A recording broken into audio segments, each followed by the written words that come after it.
Hello, and welcome to the Motor Trade Radio podcast, powered by Cazoo, with Philip Nothard and Curtis Hutchinson, bringing you all the chatter that matters across the car retailing sector, from factory to forecourt.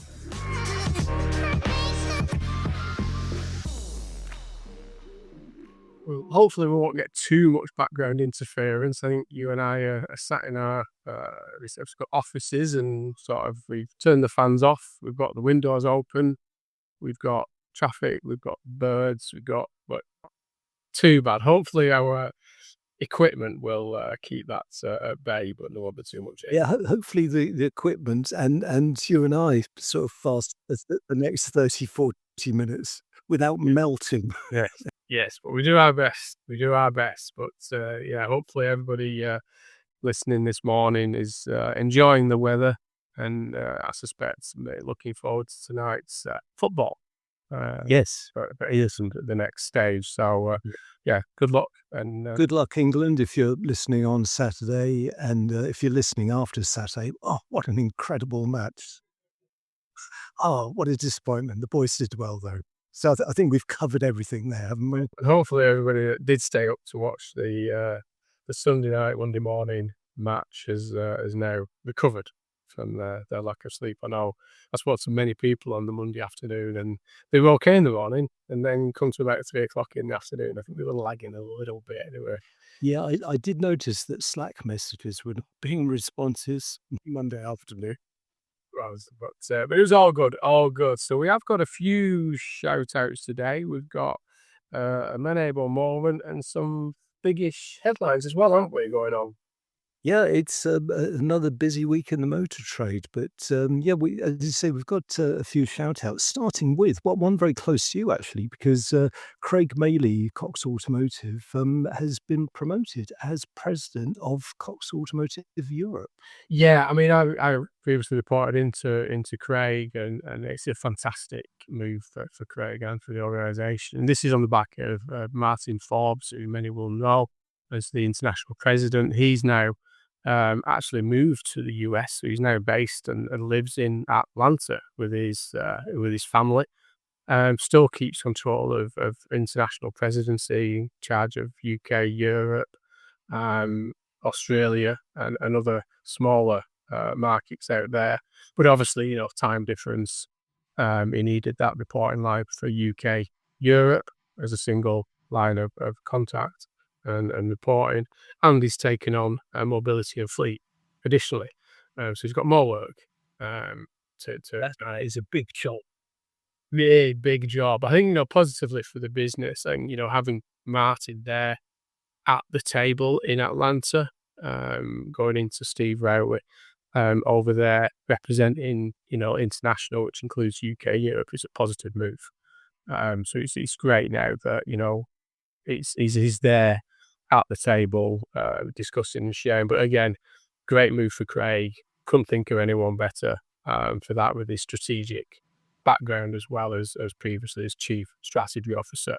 And he knows Cox Automotive inside out. 20 years, over 20 years now with Cox Automotive. So he knows every part of the business. He's got a great relationship with the US, etc. So yeah, few moves, but nothing stays still for long, does it? No, definitely not. Well, congratulations to both of them. And last week you were chairing the Vehicle Remarketing Association's AGM, weren't you? How did that go? Yeah, it was very good. And it's a great turnout.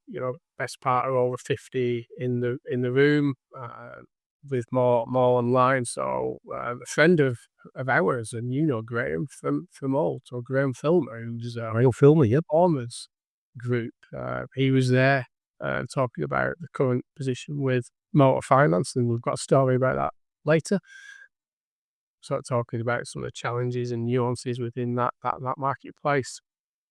We had Omar and Kevin from Alvarez and Marcel, who are them restructuring and refinancing part of the sector, talking about what's happening, what they're seeing from a UK, European and US perspective within that market. And a friend of the podcast, he's not been on yet, but I'm sure if he's listening this morning, he will email me and request to come on or ask to come on. But Fraser Brown, I've known him 3 decades now from his days when he was a divisional for Mazda. He now owns Motorvise, Automotive, and Browns of Richmond. And he's really given us a good update on the EV market, because he's now a motor retailer as well as a lead generation business. So he got straight in at the front end on that. So no, it was a great event, great turnout, and some fantastic discussion and content for the day. So yeah, it was always a good one, a good busy one, that one. Yeah, sounds like a good one. And also in today's show, we've got a Menable moment from Stephen Whitton. And this week's theme, or this month's theme, is curiosity creates better leaders. And Stephen includes a top tip for what you as a leader can do on Monday. Sounds very specific. So can't wait to find out what that is. If you're a supplier and would like us to profile your business and reach our audience of dealer group bosses, managers, and decision makers on one of our Motor Trade Radio supplier special episodes, then get in touch at motortraderadio@yahoo.com. Companies already featured in our suppliers specials include Autoglim Lifeshine, Impel, Prospecting Dynamics, and Jigcar. You can find them all in your podcast feed and many more, along with our recent OEM specials with new EV brands including Verizon, Ion, and Shangan. And we also caught up recently with Suzuki. And if you'd like us to profile your business, then just message us at motortraderadio@yahoo.com. You're listening to the Motor Trade Radio podcast, powered by Cazoo. Headlines this week come from AM, Car Dealer, Motor Trader, Motor Trade News, and the Financial Times. So the first half of this week's show, we've got June's new car and van registrations from the SMMT, and they're particularly relevant this month, as it also means we can look at how the market's performed over the course of the first 6 months of the year. So how did June perform? Well, it's good news. New car registrations were up. EVs accounted for 30% of all sales, their highest percentage so far this year. We've got some analysis on how the new entrant Chinese brands performed both in June and in the year to date from industry watcher Harry Bott. Philip will have an update on how new car markets performed across Europe and in the US. And good news too for van sales, which were also up in June, marking a third consecutive month of growth. Also in the news, Chinese brand Skywell stalls in the UK as it looks for a new distributor. And then in the second half, we have the latest update on why the car finance compensation scheme has been delayed and why the FCA is unhappy about it. And closely linked, why customers still expect dealers to sell them finance and reward those who do with higher net promoter scores. And we'll finish off with some positive news on how consumer interest in used EVs is reaching a tipping point. You're listening to the Motor Trade Radio podcast, powered by Cazoo. So as Kurt just said there, we're going to head over to Car Dealer and the SMMT for the new car registration results, which came out this week. So, this is where June saw an increase of 11.4% year on year in new car registrations, with EVs hitting a 30% share. So I think there's a lot of detail in this one, Curtis, around what the market is talking about. Because we look at the private registrations versus fleet, those shifting in fuel types. But reality is we're now over 1.1 million at the half-year point for 2026, which is positive news for the sector. It is, yeah. So June saw a total of 213,166 new cars registered. And that was actually the strongest June performance for the month since 2019, so since those pre-COVID days. And growth was seen across every sales channel, with private registrations up 12.5%, fleets registrations up 10.5%, and business registrations up 17%.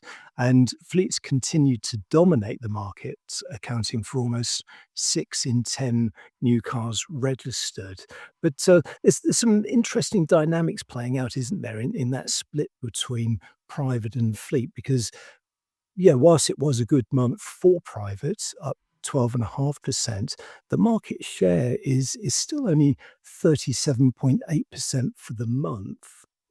Yeah, and I mean, that's it, isn't it? That, we've got to be very careful that, we can't ignore the growth. I mean, 11.4% month on month, year on year for the month of June, taking us 9.2% up year on year. So as I said earlier, just over 1 million at this point last year, and this year we're at 1.137 million. So we can't ignore that. I think the challenge with this is that, as you say there, Curtis, for the year to date, private is up 12.6% compared to the month on month, year on year at 12.5%. But, even year to date, we're still at 39.8% private registration share, which you and I remember that, those figures were closer to like 50%. You'd have that equal share near enough between fleet, business and private. So, private is still significantly, as we've said there, lagging behind that fleet, and fleet is really dominating. But we know why. That's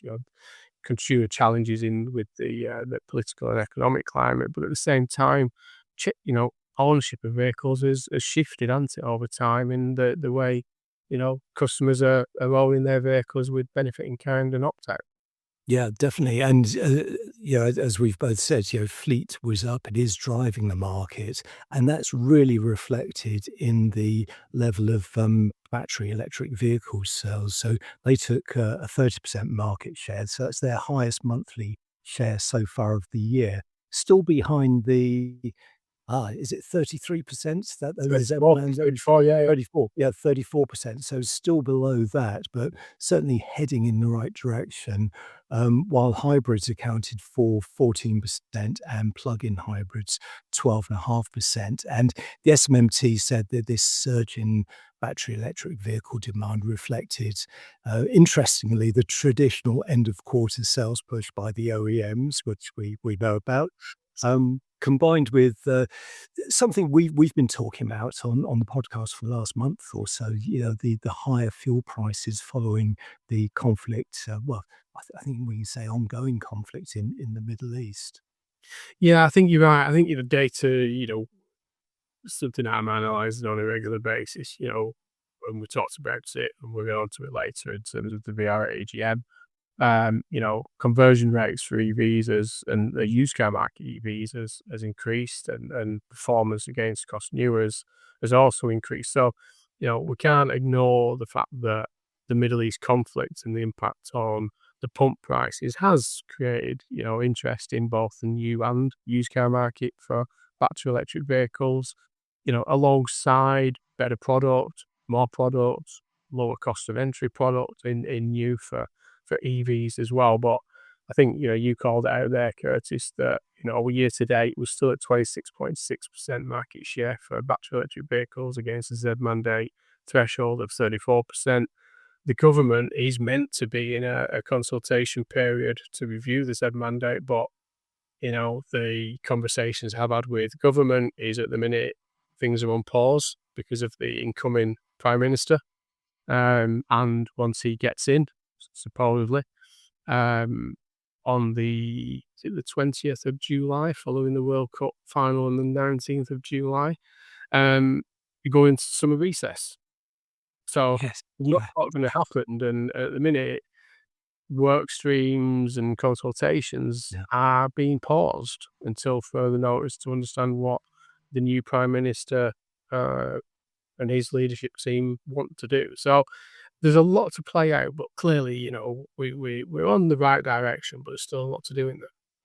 There is, yeah. And because it's the halfway point of the year, I've had a look at some of the performances by brand. And as in any month and any time of the year, there's winners and losers. But just to call out, because we'll look specifically about the Chinese brands, because they did drive a huge proportion of the growth that we saw in June. So of some of the non-Chinese brands that had a particularly good month, Mini, they were up 56%, Renault was up 17%, Skoda up 10%, and Tesla up 58%. So particularly strong month for Tesla. And with Tesla, that drove up their year-to-date performance up 22%.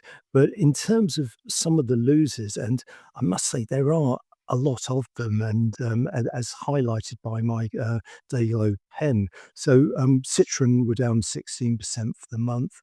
Cupra were down 15%.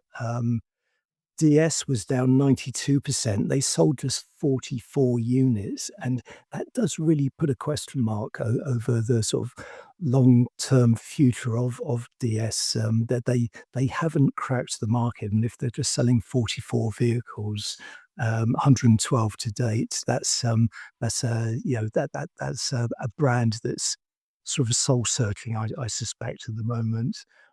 Others, Honda was down 38%, Hyundai down 11%, Land Rover down 20%, and the list does go on.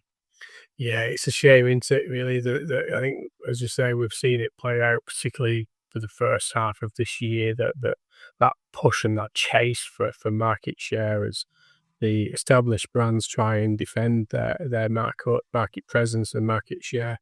New entrants coming in, sort of fighting to take that market share and grow the market. You've got to look and go, okay, so how much of that growth that we've seen year to date, the 9.2% year to date, is being dominated by the new entrants, taking volume from their competitors. But actually, as we did in the conversation with Ash and Danny from Greenhouse, taking used erosion from the market, as well as people start look at the new car value that's on the table. So yeah, I think it's quite an interesting play at the minute, and it's making us revise and review our longer term forecasts for the UK, both for the new and the used car market at the minute. But as you said there, I mean, talking about the Chinese brands there, and it leads us very nicely into Harry Bott's monthly update, and it's fascinating. And we always say, don't we, Curtis? If you don't follow Harry on LinkedIn, then I would do, because he does a fantastic breakdown analysis on the registration day, so with particular focus on what's happening by each of the OEMs, with a bit of emphasis on the Chinese manufacturers. Yeah, it's a brilliant piece of analysis, and our thanks to Harry Bott for sending the details through to us. And what we'll do is, on the newsletter that goes out Monday morning, we'll put a link to his LinkedIn post, which has the chart, it has the data, and it has his analysis. But yes, he looks specifically at the impact of the new entrant brands, the Chinese brands, and he says that the whole market has grown by 95,710 vehicles this year. And of that growth, 89,532 vehicles came from Chinese new entrant brands. And he goes on to say that if you add MG and Volvo, both Chinese owned, into that mix, that figure comes to 97,000, just over 97,000. And this represents 18.6% market share year to date and 20.6% for June. And the Chinese new entrants have grown their market share. And there's some really sort of scary figures here. They've grown their market share from 6.3% for the whole of 2025 to 11.2% in the year to date, and 12.6% for June alone. So you can really see how that growth is accelerating now. Oh, for sure. And he does sum it up, and he talks again, saying, once again, June was a cracking month driven exclusively by the Chinese manufacturers.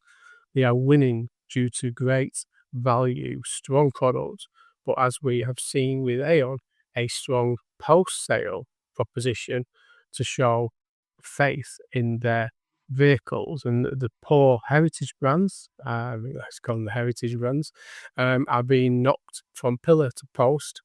It will be interesting to see how they respond in the final 6 months of this year, especially as new entrants such as Deepal, Neo, and Denza have yet to arrive here in the UK. So, is he citing there's some challenges? We're getting on to discuss one of them later on in today's podcast, but, he's warning that there's still more with a site in the UK as a market territory for them to come. So, it's still more disruption by the OEMs on the horizon. Yeah, definitely. And you've got some European and US car sales data, haven't you? Yeah, so as usual, just to give you a bit of context of what's happening across Europe, France grew 11.4%, up to 188,800.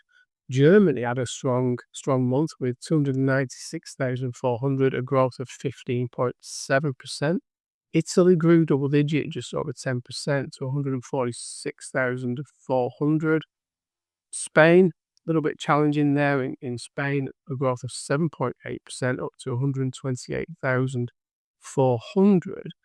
And in the US grew 7.8%, up to 1.4 million. So the US is one that's, I think, a little bit, all over the place at the minute with the more longer term forecasts there. Yeah, definitely. I mean, the US market is fascinating, isn't it? Because I think only last month we were reporting that it was down. So it's rallied. It's very seasonal. It is extremely seasonal, but I think we've got some van registration performance as well, which is a little bit more positive as well. It is, yeah, and it's from Motor Trader, and the headline is "Van Registrations Reveal EV Transition Lag." But it's despite the headline, it's actually welcome news this month from the new van market, because registrations are actually up just over 12% in June to 31,600 units, according to the SMMT's data. And this marks the third consecutive month of growth after it was a poor and slow start to the year. But we've now seen 3 months of consecutive growth, with registrations for the first half of the year increasing by 1.7% to 158,600 units, reversing the decline recorded during the same period last year. And once again, the uplift was driven by demand for mostly larger, medium-sized and larger vans. And if we look at the battery electric vehicle registrations, they rose also for a third month, up 23.2% to take an 11.5% market share, but that's still below the 24% share mandated by the ZEV mandate. Yeah, so I would say a bit of a mixed news there, isn't it, for vans, but it is positive to see them continue growing, but still some challenges below those headlines there. So heading back to the Chinese manufacturers a little bit just before the break, and this is then AM Online, and this is Skywell seeks new UK distributor after Innovation Automotive exit. And I was expecting to see, some different headlines like, farewell Skywell or something like that, Curtis. But yeah, Oh no, they're not going anywhere, are they? well, this is it, isn't it? I mean, I think it was a bit of a negativity initially. Some of the noise was that Skywell have exited, but actually, as it says in this headline, it's the distributor that is exiting, and Skywell are looking for another distributor, aren't they? Yeah, so this is Innovation Automotive. The story in AM said that Innovation Automotive, the distributor, has closed with immediate effect, ending one of the first distributor agreements for a new Chinese entrant to the UK market. So the piece goes on to say that the move very much comes as competition intensifies among the Chinese manufacturers entering the UK, which is something that we reflected on in that last story, with growing pressure on distributors to invest in dealer networks, marketing, after-sales support, while competing in an increasingly crowded EV market. So, Innovation Automotive has actually represented Skywell in the UK for 5 years. So during that whole startup process, because Skywell formally launched in January 2025, it's actually got, I had a look on their website, they've got 12 dealers in England and 5 in Wales, so 17 in total. The plan was to have 50 dealers by the end of 2025, so they've fallen short of that. And to date, I think they've just got the one vehicle on sale, the BE11 EV SUV. But there's a very defiant David Clark, Skywell UK general manager, quoted in the story, who's saying that this is just a reflection of the distributorship, the distributor pulling out of the UK. Skywell is continuing, and he goes on to say that he's confirmed the distributor's closure. And said the decision reflected the increasing investment required to compete in the UK. And he goes on to say the UK is one of the most competitive new car markets in Europe, and with a strong focus on electrification, it requires continuous significant investment from the OEM or the appointed distributor to remain competitive. Yeah, I mean, that kind of sums up obviously what we were talking about previously in terms of those new car registration results. You've got 75, and that's continually to change, both increasing and, with those as cited that all on the horizon, that they're all competing for a customer and they're competing for market share, aren't they? Which comes at cost, and because it all needs, support, incentives, and marketing around it, doesn't it? Yeah, it does. And, David Clark does actually make it very clear that the closure of Innovation Automotive is in no way a reflection upon Skywell, who are now seeking an alternative distributor for the UK market. And just to finish off that story, so looking at how Skywell performed in June, they sold 64 units. And in the year to date, they've sold 90 units. Got some way to go there, don't they, at the minute? Yes, exactly, to reach anywhere near a critical mass. So they do need to find a distributor very quickly, because they have still got those 17 dealers. Well, we'll go back with the rest of this week's headlines after this short break. You're listening to All the Chatter That Matters on Motor Trade Radio, powered by Cazoo. Next up is our latest Menable moment, looking at mental wealth and well-being best practices in the automotive sector, with me, Stephen Whitton. Yeah, hi everyone, it's Menable Moments time, and I've got a question at the end of this for you to think about, something that you can take forward to Monday. And I've given this Menable Moments a lot of thought around leadership and curiosity. And let me tell you what I mean. So over the last month, I've had the privilege of spending time with two very different organisations, Cogent Hire and QBE, both in very different parts of our sector and with very different challenges. But what I noticed is that they've got something in common, and that is that their leaders, their best leaders, are curious. They're not curious about the numbers, although obviously that is important. They are curious about their people. And I noticed that they asked questions that went beyond performance. So it's questions like, what's getting in the way? Or what support do you need from me? And then on reflecting on that, I think to myself, here's why I think that matters. Because when people feel listened to, they speak up earlier. And as a result, problems get solved sooner. And ultimately, and this is something we've talked about a lot, customers get a better experience. And on top of that, pressure doesn't build until it becomes a crisis. So in other words, they're not leaving it until the wheels fall off. So here's this month's Menable moment. And this week, I'm going to challenge you to, instead of asking your team, is everything okay, in that very typically non-committal kind of way that we do, ask them, what's one thing making your job harder than it needs to be? Then the key bit of that is resisting the temptation to jump in with a solution. Just listen. You might actually discover an easy win. It may be that you uncover a bigger issue, and it could be that they're holding on to thoughts and ideas about making the workplace better, performing better, that you don't know anything about. Or it may simply be that you just show someone in your team that their opinion matters, and that is the critical bit. Leadership isn't always about having the right answers. Sometimes it's about asking better questions. So, with that in mind, have a great month, and I will see you next time for another Menable moment. But if you'd like to delve a little bit deeper into that, you know how to get hold of me. It's Stephen with a PH, .Whitton@menable.org, or, as you know, I'm all over LinkedIn. So take care, and I will see you again soon. I think that was train just pulling in there, Curtis.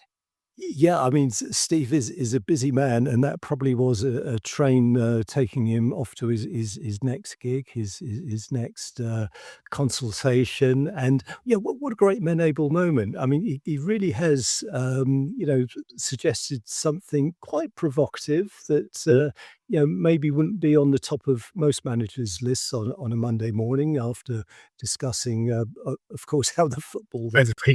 Oh yeah. Yeah. But I mean, yeah, what a great challenge, and it's. I think that's something that will resonate with a lot of listeners. It will be. I think it is. Asking those questions and being prepared to listen to the answers is critical, isn't it? So, yeah, as Steve said, if you do need to get a hold of him and you want to talk about that in more details or other things, then do reach out to him.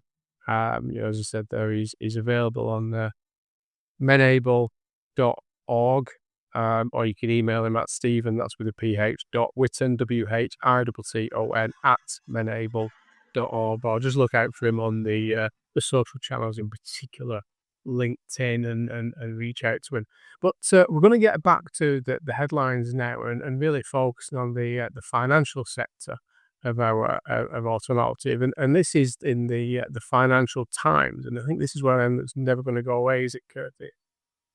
We will run and run. But this is the FCA says lenders want to let foxes guard the henhouse on car finance, saying that UK regulator alleges in court filing that lenders want to determine own liability for compensation. This is obviously on the back of the challenges that the FCA have faced following their redress process from obviously the captive finances and the consumer voice. But they're challenging it, aren't they? Quite aggressively challenging it. That they are, yeah. So I think we can call this a full-blown spat because the story broke at the beginning of the week that there was a challenge to the compensation scheme, and as we record this, this was in the Financial Times on Thursday, and this is their response to that. So it really has moved the story on. And what the gist of the story is that the FCA says lenders challenging its £9.1 billion redress scheme for car finance mis-selling have made absurd arguments that would curb its powers and be the legal equivalent of letting the foxes guard the hen house. And it does actually call out Volkswagen Financial Services and French bank Credit Agricole, who have both launched lawsuits challenging the authority of the FCA to impose an industry-wide scheme that will force them to pay billions of pounds in compensation. And this is the FCA's biggest ever redress program. So there is a lot to stake in this, isn't there? There is, yeah, and it looks like they're going to head with the consumer voice, aren't they? In terms of the FCA hit out at the group, question its motives, saying it is not clear what consumer voice means by claiming to be a consumer organisation. And this is what the lawyers wrote for the regulator led by Jemima Stratford, who's KC, and Christopher Knight, KC, saying a more accurate description that is a for-profit organisation which purports to provide a service to consumers. It operates and trades in the market for profit and therefore has commercial incentives of its own. Now, Consumer Voice hit back this week, and it said that in a statement to the FT that it was disgraceful that a public body would include allegations in legal pleadings despite having been repeatedly informed that they are untrue. So, yeah, it's a serious head-to-head here going on between the FCA and, as you say, with Volkswagen Financial Services and the Consumer Voice organisation.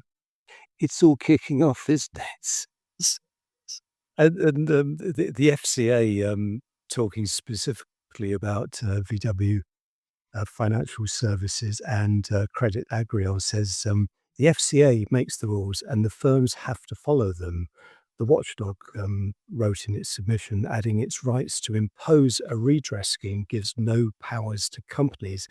And it goes on to say that nothing in the statutory language indicates an intention of Parliament to let the foxes guard the henhouse. So FCA basically saying, look, we lay down the rules, we're empowered to lay down the rules, you've got to follow them.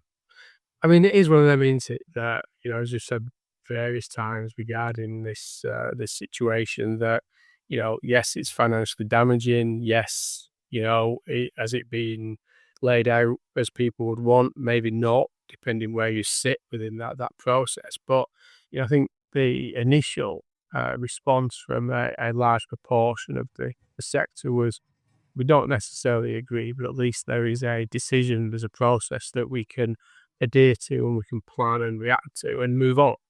And this kind of thing now is just delaying that putting it to bed and moving on to other things. And this is the challenge we've had consistently across the sector. Exactly, because I think it's probably fair to say that a lot of the sector just wants to move on, just wants to get it out of the way, pay up what's due, and draw a line under it, move on. But as you say, this will delay it. This will delay the payouts, and we will be returning to this story again and again as a result of that. Very much so. But moving on and connected with this is that over in Motor Trade news, that Showroom Finance offers boost the dealer the dealer's NPS score, and this is from Judge Services. Now, I know you work with the guys on this, but their research found that 64% of showroom customers are being offered finance, with dealers recording higher net promoter scores and finance is introduced. So really, consumers are voting there that they want the dealers to offer them the finance when they're going through that purchase of a vehicle. Yeah, and it's fascinating research, this. And I did work with Neil Adley, the MD of Judge Service, on this press release and on the research and the findings. And I mean, it does show that car buyers visiting showrooms expect dealers to offer them finance. And when they are offered finance, they respond positively. And the study is actually based on analysis of 1.7 million customer responses to it's a huge sample to Judge Services ProAct lost sales surveys, and they date back from 2022 to up to 2026. And as you say, it found that 64% of customers visiting showrooms are being offered finance. And Judge Service found that this rate has remained consistent since 2023. And the research found that the unprompted offer of finance continues to have a positive impact on net promoter scores, with dealers currently achieving scores of 46% when they do offer it unprompted. And that's actually up from 41% in 2024. So it really is just showing that customers going into dealerships, looking at new or used cars, they expect to be offered finance to help them on their way. Yeah, and I think it is a good thing because it is part of that process. It's part of a decision-making, process that a customer goes through when buying a new or a used car. And, I think, yes, the FCA and the situation over the years has highlighted, maybe a few bad apples in that, but, generally the sector understand, that finance is an important part of, the process. And, you've got to compete, and it's a very competitive market out there. So, no, I agree. And just to finish this off, Neil Ladley finishes this story with a quote saying that our research shows dealers are doing a decent job when it comes to introducing finance packages to customers. The data even identifies further opportunities to build on this by ensuring finance is consistently offered to all customers, not those just in the showroom. So some great advice to the dealers there from Neil Odley. And we've got another upbeat story to close off this week's podcast, and it's from Motor Trade News. And the headline is Consumer Interest in Used EVs Reaches Tipping Point, VRA Meeting Hears. So, this is a report from the AGM that you chaired last week, Phil, and we spoke about it at the beginning of the programme. And it found used electric cars are at a tipping point where both consumer interest and values are increasing rapidly. So I should imagine this was quite a talking point at the event. It was, yeah. I mean, it certainly was. I mean, as I say, we're seeing it in both wholesale and retail. We're seeing that demand, and a lot of it is driven, obviously, with the Middle East conflicts, as I said earlier, and the pressures on the pump prices at the petrol and diesel.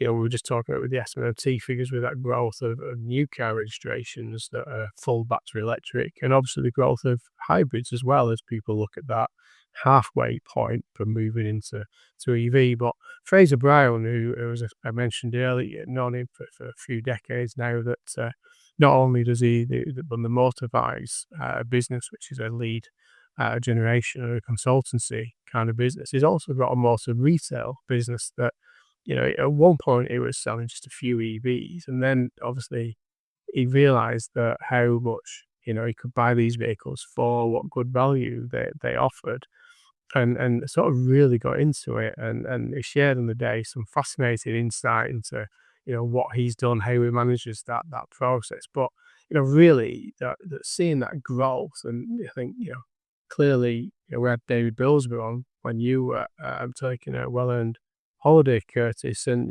he moved fairly early on into getting into the EV market when they weren't performing very well. He could buy them a little bit behind market value. Then the Middle East conflict hit, and suddenly those vehicles that he might have been buying at 5, 10, 15% behind the guide prices, suddenly they were selling for guide price and more, as everybody started getting involved with them. And so I think, no, it's a good message. It's a positive message, and I think everybody agrees that even when the conflict is over, and we hear the news every day, 1 minute it's over, and then it kicks off again. But that we're actually potentially at a new benchmark on EVs, and particularly EV values within the sector. That whatever's happened with the Middle East conflict, alongside better knowledge, better informed retailers, better informed consumers, better infrastructure, that we've seen that uptick, and it's positive news for the sector in general. Yeah, definitely, and there are some great stats in this story, and again, it will be we'll include a link to it on the newsletter that goes out on Monday morning. But Motorvise's own research has shown that the market for used electric vehicles has grown by 32% over the course of the first quarter of this year, on top of a 45% increase in the previous 12 months.